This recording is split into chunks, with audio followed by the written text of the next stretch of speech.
talk to him. I don't talk to him. I don't talk to him. I don't talk to them boys that sat on the benches, boy. I was in the game on 4th inches. Coach put me in the game on 4th inches. Put me in the game on 4th inches. Coach put me in the game on 4th inches. And I'ma lead them boys at the line of scrimmage.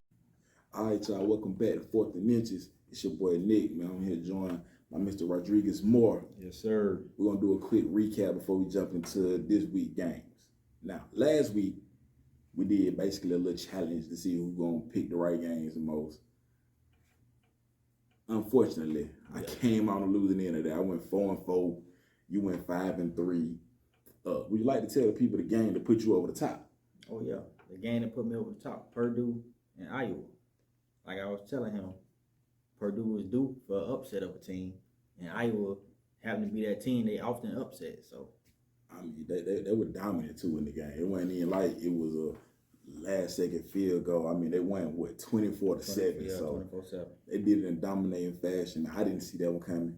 Good pick by you. Yeah, I seen it coming.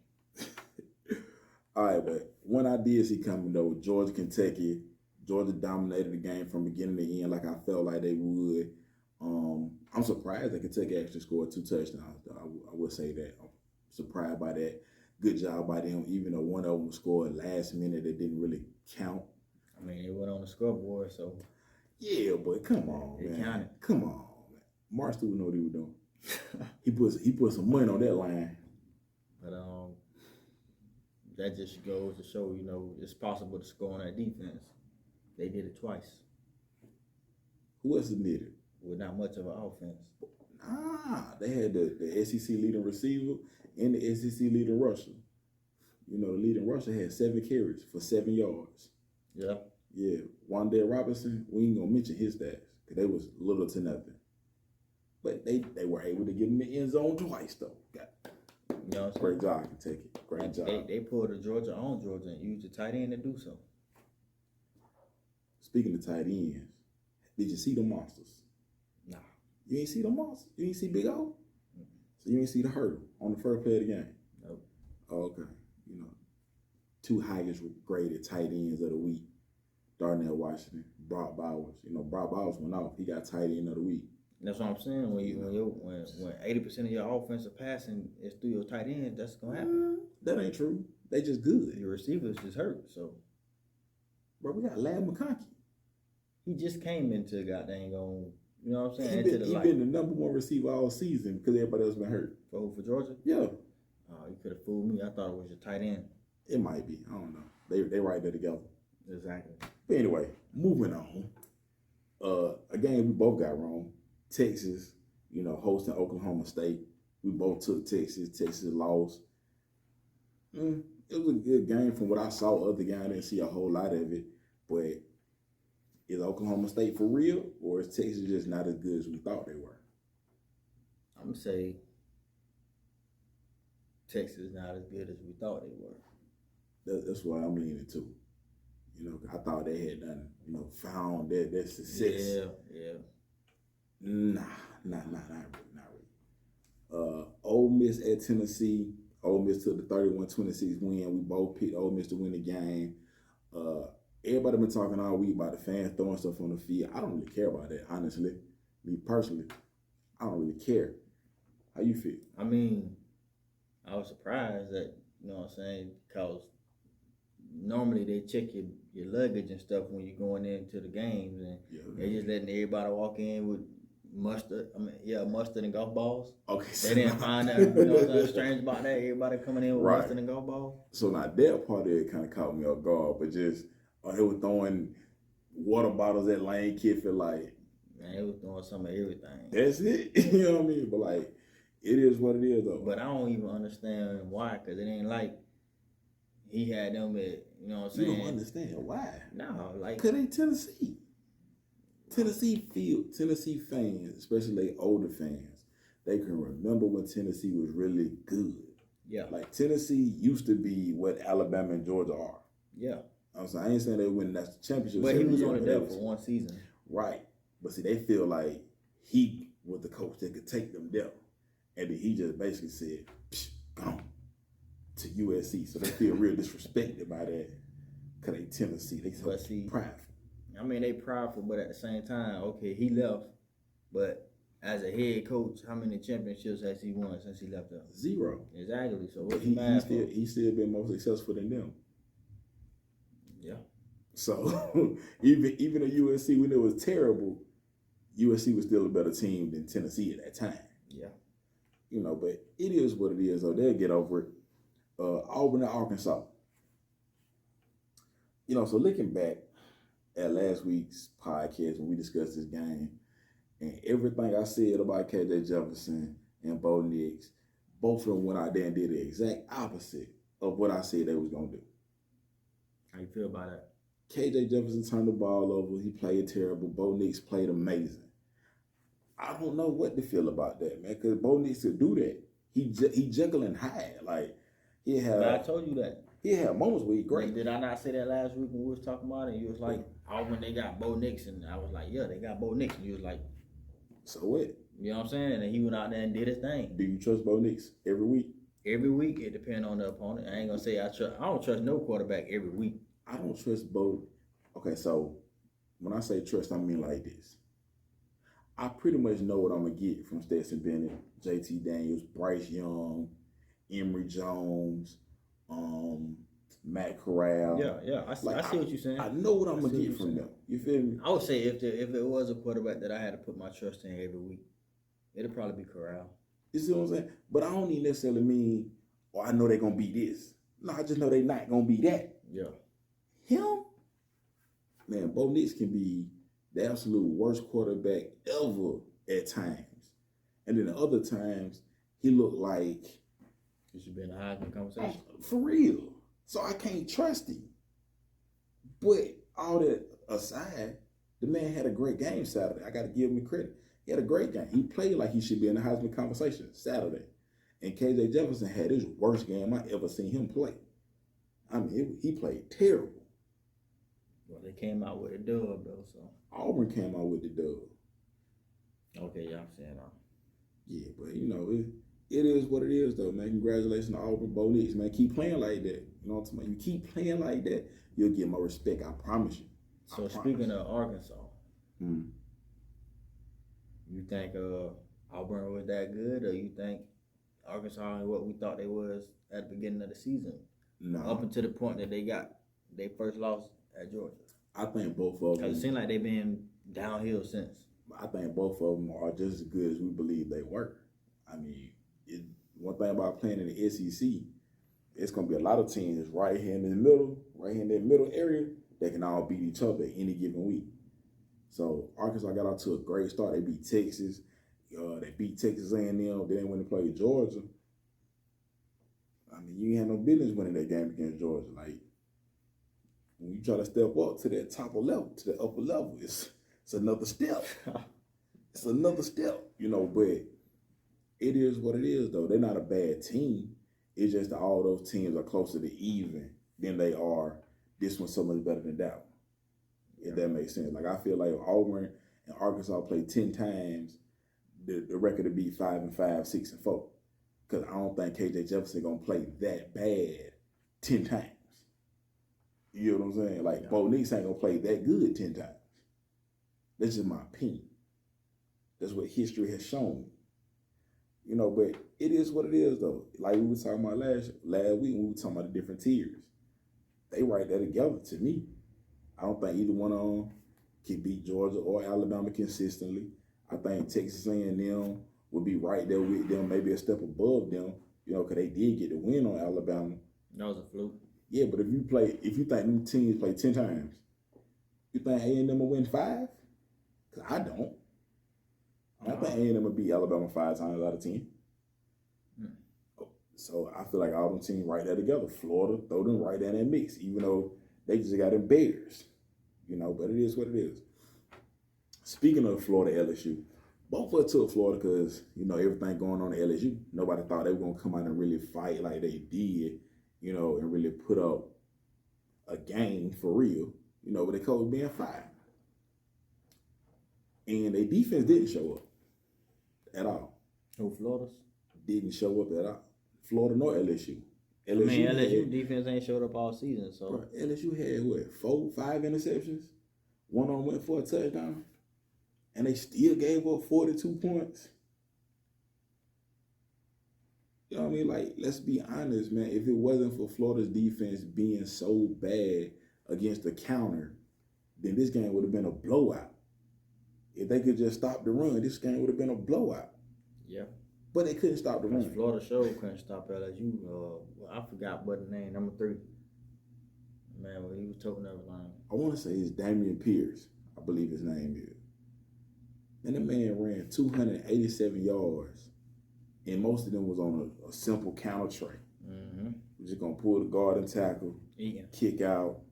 Where your linebackers at? Nowhere to be found. Where your safety at? Nowhere to be found. I seen people trying to blame the defensive end on that play. You can't blame the defensive end because his job is to not get beat outside. So when they block down, they pull around, his job, he take on that lead block, keep his outside arm free. Well, the play hit right inside of him. That's where your linebackers supposed to fill in that hole. Where they at? Where your linebackers? Where your safety at? Trying to stay out of the way. They ran that play 14 times. They averaged 14 plus yards on every time they ran. If I run one play 14 times and I'm averaging 14 plus yards a carry, something wrong. Yeah. Think Ty Grantham will get fired? No. I don't know because they finna get rid of Ogeron. I think they're gonna take his they probably get rid of his whole staff. Yeah, Ogeron whole staff gonna be gone. They're gonna have somebody new to bring in. They, you know how they do. But I think Dan Mullen gonna end up having to fire Ty Grantham to say his job. You think so? I think so. Cause a lot of the Florida people was kind of calling for a job last year. That's just like us with Pete Golden. Did Pete go with first, second year though? Second. He got a couple. He gonna have some time. Nah, man. He gonna have some time. We ain't got time. When the man just went undefeated, he only lost one game this year. He gonna have some time. Ty Grantham defense out here costing them games. They offense scored 42 points. I'm just saying. I mean, for the record, we got a better offense than LSU, but they held us to 31. I mean, some of that was due to drop wide open passes in the end zone, you know what I'm saying? I mean, that's true. First downs, stuff like that, but and still, they held didn't us. turn the ball over 5 times either. Who? Florida didn't turn the ball over 5 times. Oh, no, they got blew out of the water if they did that. They turned the ball over 5 times and still scored 42 points. Yeah. Terrible. That's terrible. Miami at North Carolina. I didn't even watch the game. I'm not even gonna lie to you. I ain't either. But the ACC been boring. I'm gonna need y'all to tighten up, get y'all games together, man. Alabama, Mississippi State, that went how everybody felt like it was gonna go. Yeah, I said that. That It was a dominant performance. That's the crazy part about football, right? Team that just beat us last year, they lost to the team we just spanked. Right. I mean, not last year, but last week. Mm-hmm. Yeah, it'd be like that. Last week, and then we go spank that team. It'd be like that. Anything else you want to comment on from last week? Nah, man. That's pretty much it. Well, we're going to take us a quick break and come right back. We're going to jump into week 8 games.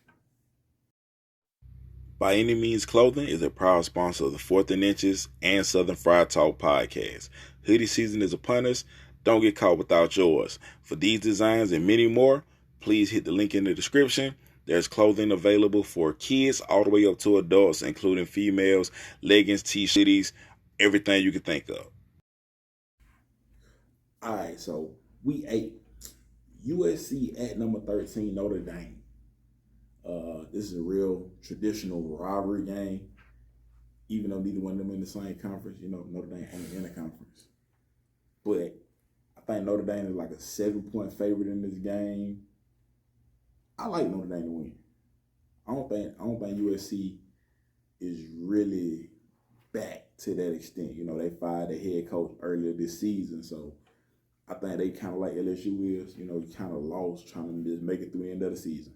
Mm-hmm. I agree. I like Notre Dame to win that. Number 18, NC State at Miami. Of course, De'Aaron King out for the year. Oh, for real? Yeah. He out for the season. Dang. Oh, it's over with for Miami. It's been over with for him, but it's definitely over with for him now. That's how I feel too, man. Give me NC State. LSU coming off that big upset win at home over Florida. Now they get to take their show on the road to a division rival, Ole Miss. Yeah, I like Ole Miss to kind of humble them again. Man, Matt Corral gonna have a field day with that defense. Yeah, that's exactly that he defense. Have a field day with that defense. You gonna pick them apart.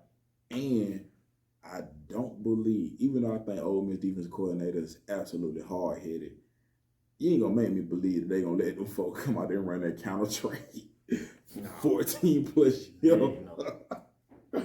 I can't believe that. Okay, I feel like Ole Miss is going to be able to stop their run, at least limit their run. Their linebackers are better than Florida's linebackers are. So I feel like they're going to fill them holes and slow their run game down enough. And their offense going, like I said, they're going to put on an absolute light show against LSU defense. Yeah, I agree with that. Number 10, Oregon at UCLA. Now, Kayvon Thibodeau is back for Oregon, but I don't believe Justin Flo is. Yeah, I was going to say I got 2 upset games. That's one of them. You picking UCLA? I'm picking UCLA.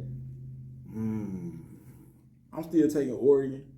UCLA, though, to me, especially on offense, offense and defense, like, they built kind of like an SEC team, meaning they built from the inside out. Like, they solid in the trenches on both sides of the ball.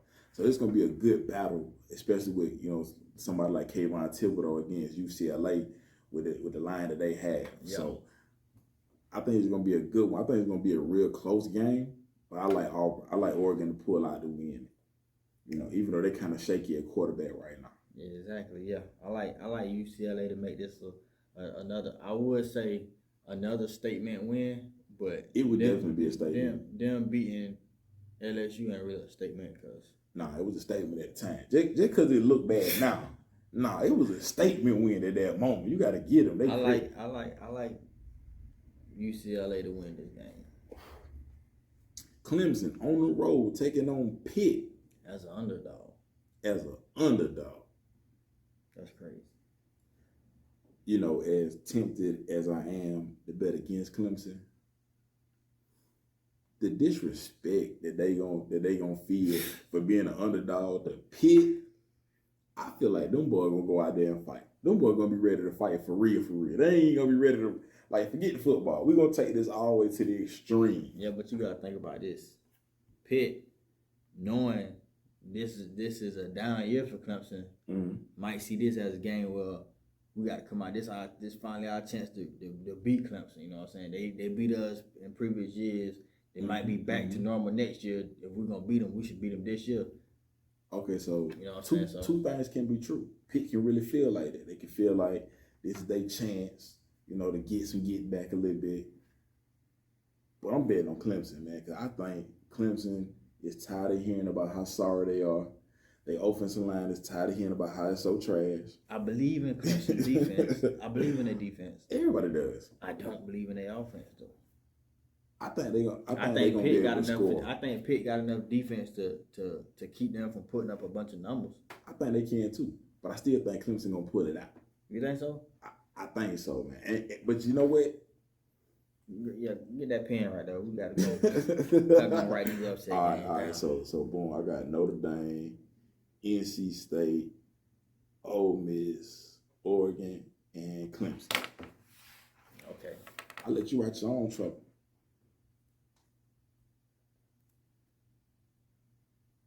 You really believe in Pitt, man? Yeah.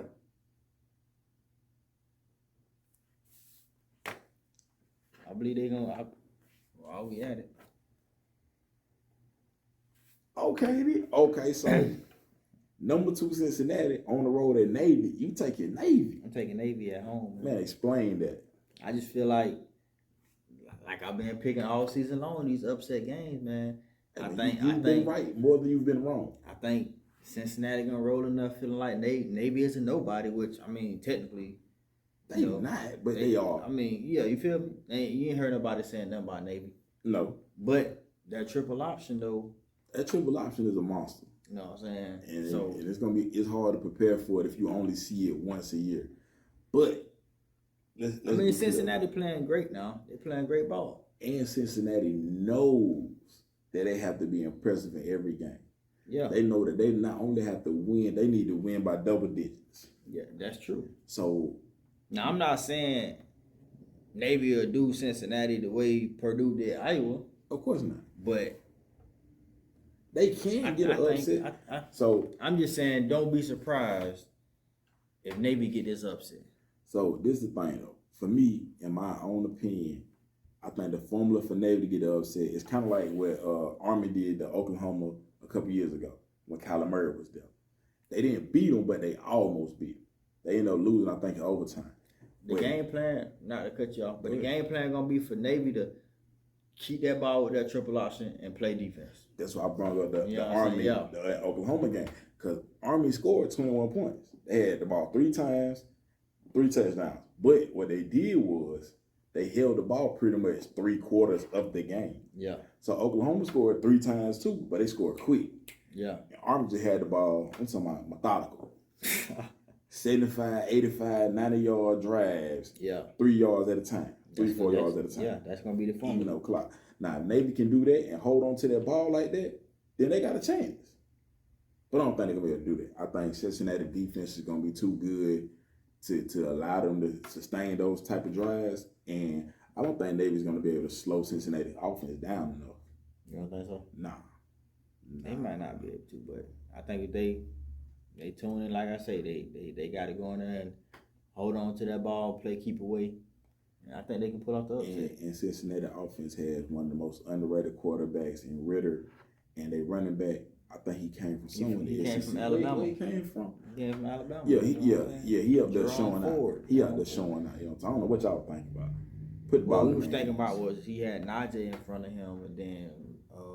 So he just transferred this offseason? No, he left season before last with Jacobs. Okay. And then he was the third. Makes sense. He was the third running back. Makes sense. He couldn't wait his turn. So now, if he stayed, it'd have been him and then B Rob. But since he left, it's B Rob and the rest of the fella. And B Rob. That's it. It's B Rob featuring B Rob. Nah, you got the rest of the fella, man. Yeah, B Rob. Cleveland. He just hurt right now. Man, listen, man. That man Trey Sanders. That man is clearly the best player in the backfield. It ain't even close. He'll be Rob? Yeah, y'all need a little scat back. Y'all need to teach. I mean, the rest of them boys is like sophomore, so that's great. He a senior, so he should be the best back now. Yeah, but y'all need a little quick back though. Y'all don't need another one of him right now. Y'all need. That's what Jerome Ford would have provided had he stayed. Facts, but he ain't done no more, so he don't need to do it. Anyway, yeah. Oklahoma State and Iowa State. Oklahoma State is like a 7-point favorite. Iowa State is. I didn't know if you were gonna peep that I said that wrong or not. Yeah, so I was just gonna stick with it. Iowa State is a 7-point favorite. Yeah, Iowa State is 7-point favorite, even though Oklahoma State ranked number 8. And Iowa State got 2 losses already. One of them to Iowa too. First game of the year at Iowa. I don't know, man. I mean, Oklahoma State looked good, but Iowa State ain't no slouch. They lost to Iowa, but hey, man, give me Iowa State, man. I don't believe in Oklahoma State. You don't believe in Oklahoma State? No. The best team they're going to beat is Texas. And there's no disrespect to Texas, but it's Texas. I mean, this could be a statement game for them. Not saying for college football, but for them. If they win the game, they can go to 7-0. It would be maybe they serious game. Do you believe in them though? I do. You believe in who? You believe? He believes. I believe in them. But against Iowa State, yeah. My brother, that 3 upset picks so far now. Yeah. Somebody gonna take the L. I'm just gonna let you know that. You're gonna take an L somewhere. Maybe let me catch up. I'm only down 2 games. This way you finna mess up right on this next one. Wisconsin at number 25, Purdue. I have no belief and no faith in neither one. At all. Not even a little bit. Not even a little bit. Not even after just watching Purdue beat Iowa. Nope. Not even after that. Sound like you want to go to Wisconsin. I really want to. I really, really want to. But I'm going to go with Purdue just because they home, man. Just because they home and I don't have no belief in nobody else. I don't have no belief in either one. So I'm going to go with the home team. So, the last game on our list, they actually playing tonight. Yeah? Yeah, Wednesday night. Okay, Number 14, Coastal Carolina. I'm going to go watch that. At App State. App State ain't no sleepers. You know I'm rolling with App State, man. You know I'm going App with State ain't no sleeper now. Them boys, to be honest, they'll beat Vanderbilt. I ain't gonna say the rest of the SEC team, but I get them Vanderbilt. I get them Vanderbilt and I get them Missouri. Might even get them South Carolina. I might even give them Mississippi State. Mississippi State too. App State ain't no slouch, man. Them boys, I don't know what they got. They ain't be having going on. You know what though? They not. From what I've seen of them this year, they not as good as previous years. Yeah, but they still good though. Like yeah, I say regular, but when they was at what we consider, they best, I feel like they could have been, right there in the mid tier of the SEC. Personally, I feel like they could have competed with the Auburns. I forgot. I think it was 2-3 years ago. They opened up against the SEC team, and it was actually a good game. It might have been Tennessee. It was, I forgot who it was. 2017. They opened up playing at Georgia. And they held their own for like the first half. Okay. Yeah, that's what it was. Jacob Eason got hurt in the first quarter. Jake Fromm came in the game, and history was made. They stuck around, though, Yeah, they stuck around the first half. I mean, I ain't talking about the first half. I'm just saying they stuck around. Yeah, the first half. Okay. But anyway, we got fan questions after this. Okay, well, let's go and get into it. We got our picks already. So, first question came from Zach Jones. He said, talk about the disadvantages of defensive players, on the targeting penalties. And I feel like you and I both agree that it's kind of one-sided, the way they call targeting. Because, just for an example, like you said earlier, if you're running back and defender comes to tackle me and I drop my head on him, the penalty still be on the defensive player. So stuff like that should not be targeting at all. And if you're going to call targeting on a defender for dropping their head to make the tackle, then you should be able to call it on the offense for dropping their head when a tackle is going to be made too. A lot of those targeted penalties are created to me by the offense. Some of them targeting penalties can't be avoided. You know what I'm saying? Like if I'm coming at you and I lower my head to tackle you and you somehow move into, the way of my helmet and I hit you with my helmet. My intentions wasn't to hit you with my helmet, but that's just how to play, you know what I'm saying? Matter of fact, last year, Georgia versus Florida, Lewis Seen got kicked out of the game for targeting on Kyle Pitts. Yeah, he tried to kill that man. But if you look at the play, no, he did. He turned all the way to the side, led with his shoulder, and Kyle Pitts just dropped his head down into his helmet. You know what I mean? So he did. Like, don't get me wrong, now it was a hit. He meant to hit it. Yeah, both of them were laying down. Both of them was out. But the targeting in the call was created by the offensive player. You know what I mean? That man leaned all the way to the side and led with his shoulder. His helmet was over here. You brought your helmet down to take that hit. Yeah. Because he targeted this area of your body. Yeah, that's what I'm saying. Sometimes, you know what I'm saying, that don't be the intention. Sometimes the offensive player lower themselves to try to protect themselves from getting hit. But, Right. I just feel like in college especially, I agree, that we should try to keep the head out of it or whatever as much as possible to make it safer. But at the same time, you're making a lot of these plays even more dangerous. And it's only playing into the advantage of the offense when you do stuff like that. Because you don't call it both ways. You know what I mean? If you're going to call target, at least call it like the NFL. Don't kick nobody out of the game for a targeting call that I couldn't even control. Yeah. I think unless it's like clear cut, you seen somebody duck their head and lunge forward to try to lead with the crown of their helmet, I feel like they should make it put the ball at the spot, you know what I'm saying? So I ain't saying go out there and spear nobody. You know what I mean? But I also feel that same way about the pass interference calls. I feel like the ball, instead of 15-yard penalty, it should go to wherever the spot or the foul. They pretty much do that now. Talking in college too. Yeah, that's how it should be. And I still don't like how they call pass interference because it's 99.9% of the time gonna be caught on defense, even though receivers push off all the time. It hardly ever get caught, especially Alabama receivers. No, they love to do it. I won't say that, but I would. You know, Alabama corners don't get called for pass interference as much as other people corners, even though they do it. Oh, that's a lie. That's facts. You better ask Helms, who got called for a pass interference on a ball that wasn't even catchable. You spoke about one time. Helms, Battle, him too. He did it. No, it was egregious. They got he did everything but tackle the man. Talk about they called Battle. Albar Davis, number 5, our cornerback number 5. I didn't see that one, but the one on Battle, come on, man. Battle almost tackled that man. He did everything but put the man on the dirt. No, man. He know he did it. He did it. It's all right. He made up for it though. He did that, but he still did what he did. I ain't talking about no little ticky tack. Now ticky tack stuff, it can go either way. But that, come on, bro. Nick Saban couldn't even argue that call. I mean, hey. Anyway, other question. Brandon Ray asked, is UGA a lock for the college football playoff? I think if they get to the SEC championship undefeated, then they'll be a lock. But I won't consider them a lock now because you never know. You know what I'm saying? Upsets been happening a lot this year. These top 4 teams, and I ain't saying just the teams that's in the top 4. Now I'm talking about everybody. These top 4 teams, everybody been taking L's, man. Except for Georgia. I mean, everybody ain't taking an L yet, but what I'm just saying is everybody's been ranked up there. It's a lot of upsets. You know what I'm saying? Been a lot of upsets, more than usual this year. So I won't say they're a lot because they still got to play Florida. Florida got 2 weeks to prepare for them.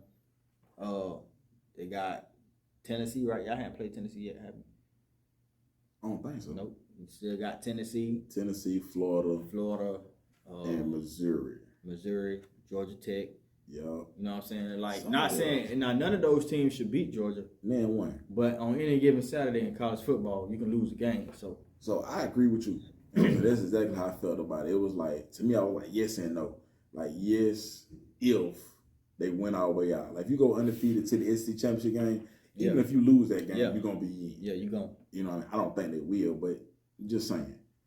However, if you were to stumble, you know, like Alabama did and trip up against Florida or whoever. I mean, we beat Florida, but Texas A&M, we tripped up. Or whoever, you know what I'm saying? Then you're gonna have to win the SEC championship game. Mm-hmm. You know what I mean? But, that's must win for us now. But just from what I see from the schedule, they should be in there. Like, all they gotta do is take care of their business and they'll be in. But I mean, even with a loss though, I feel like they'll still be in the top 4. Depending on where the loss come at though. If you got one loss, I don't see them falling out of the top 4. Not with one because loss. If we're being honest, Georgia the best looking team. And had been pretty much the whole year. You know what I'm saying? The whole year, you know what I'm saying? So even with that stumble, you feel me? Yeah, but I feel like they can only afford one though. One loss. That's it. I mean, that's pretty much anybody. True. No 2-loss team has gotten into the playoffs, and if that happened this year, it'd be the first year, and there'd be a bunch of chaos behind it.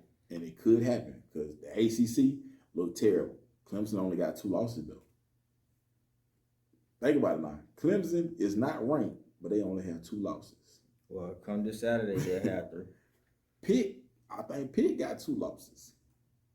Now Pitt ain't ranked though, so Pitt ranked number 25. I just didn't write it down. Oh, they ranked 25? Ranked number 25. So Purdue 24. I mean, hold on. Something like that. 25, 24, something like that. That ain't even the point. Forget that. Nobody out of the ACC is getting to the playoffs. I don't think so either. So the only point in saying that is, though, is let's say Clemson run the table the rest of the way and win the ACC. They had 2 losses. So let's say Georgia ended up with 2 losses. Alabama ended up with 2 losses. The Big Ten school ended up with 2 losses. That's when the committee, as we've seen in previous years, is going to say, on a neutral field, do we feel like this team will beat this team? I mean, that's based on the body of work what we've seen so far. Which team look supposedly better? That's what they do all the time. Yeah, you can see the quotation though. Yeah, cause ain't no way you telling me you really did that. You put Notre Dame though. I mean, ain't no way in the Notre world. Dame was undefeated. So what? So they look like one of the best teams in the. You know what I'm saying? At no point in time did Notre Dame look like that.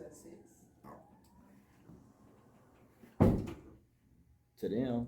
So, I mean, I don't know. It is what it is, though, man. I appreciate y'all questions. Anything else you want to say to the people before we close it out? Nah, man. Roll Tide, man. Man, go Dogs. I don't talk to him. I don't talk to him. I don't talk to him. I don't talk to them boys that sat on them benches, boy. I was in the game on 4th inches. Coach put me in the game on 4th inches.